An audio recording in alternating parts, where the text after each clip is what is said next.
to get to the next panel. Okay, thank you. So you noted.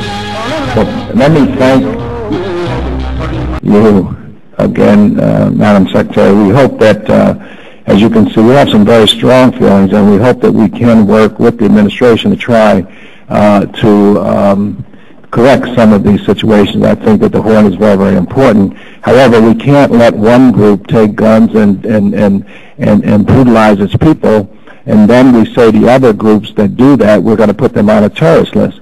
If they go on the terrorist list, then put the government of Ethiopia on the terrorist list, or don't put any of them on the list. But we cannot have, as it was mentioned by Mr. Tancredo, this uneven, very confusing, totally difficult to understand so-called policy. I don't think it helps us. We're all trying to see that Africa is secure, the Horn is secure. We all have the same goals and objectives that the administration has. We're all American government officials. However, we do have some questions in the manner in which the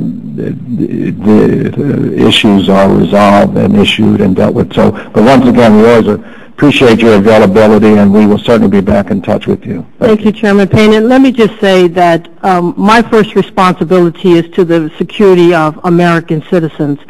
And the Ethiopian government is not threatening through terrorist action any American citizen. The Eritrean government is supporting groups and individuals who have been responsible for planning attacks against our mission, against and the planning the attacks that bombed our embassies in Kenya and in Tanzania, as well as hotels in Kenya where our tourists go. And so that is my very first responsibility.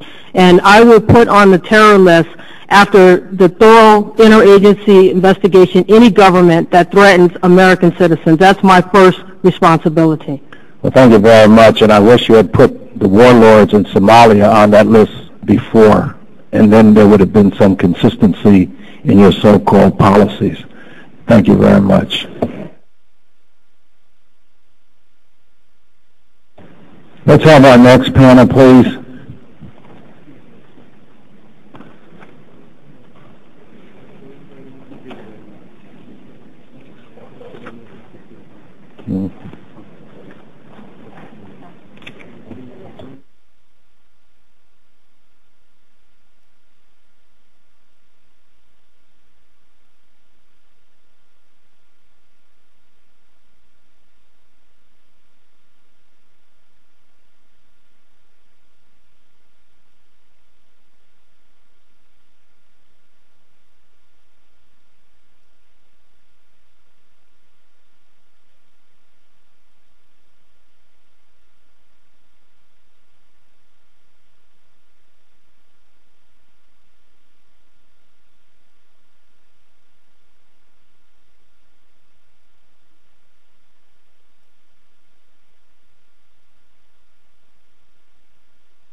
We will have our second and final panel. Our first witness on this panel is Mr. Zaman Zia Safari Sharifi, right? You know who you are. Who is our Human Rights Watch Washington advocate, and since joining the organization in 2000, he has conducted numerous investigations on human rights issues surrounding terrorism and counterterrorism, as well as missions in conflict, including Afghanistan, Pakistan, and Iraq. Prior to joining the Human Rights Watch, he was a senior research fellow at the Department of International Law at Emirates University in Rotterdam, the Netherlands, where he conducted a special project on multinational corporations. He holds a BA and a JD from Cornell University, a degree in international law from New York University, and practices for several years. He did corporate litigation in Los Angeles. Our second witness is Mrs. Frazer Abdul-Qadir, who is chair and founding member of the Ogaden Human Rights Committee of Canada. The Ogaden Human Rights Committee is a community-based organization dedicated to advocating for basic human rights in the Ogaden region of Ethiopia. She has a master's degree in social work and public health and in Canada. She worked as a program evaluator and performance measurement analyst. She focuses on the role of women in governance and conflict resolution on the Horn of Africa. Our third witness is Mrs. Bituken Mudiska, who is vice chair of the Coalition for Unity and Democracy. She was one of the political prisoners who was recently released. I met her in prison in 2006.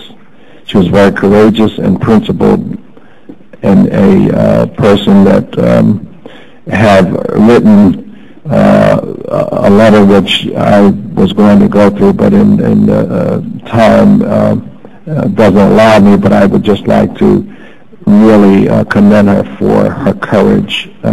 Thank you for being here. Our next witness is Mr. Bahana Nigal, who was born in Ethiopia in '58, a lifelong political activist. During his freshman year at Addis Ababa University, he participated in the student movement, openly advocating for democracy and human rights issues. Former oppressive military regime responded with a crackdown that resulted in the death of numerous student activists. Bahana was forced to flee the country in order to avoid prosecution by the military authorities. He lived as a refugee in Sudan for 2 years until he was granted political asylum in the United States. While in the United States, he completed his undergraduate studies in economics at State University of New York and received his PhD in economics from the New School for Social Research. Dr.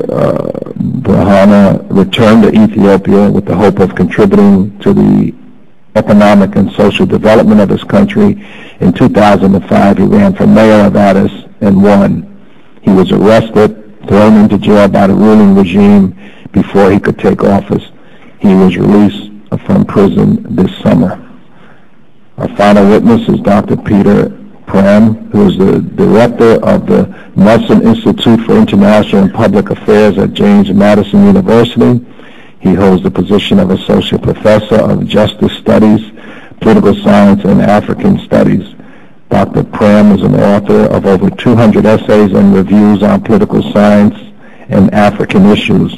In 2005, Dr. Payne, as a member of the International Republican Institute's delegation to monitor the national elections in Liberia, and he also served as a monitor for elections in Nigeria. So we're very glad to have Dr. Pham here with us, and all of the 5 witnesses will begin to my right.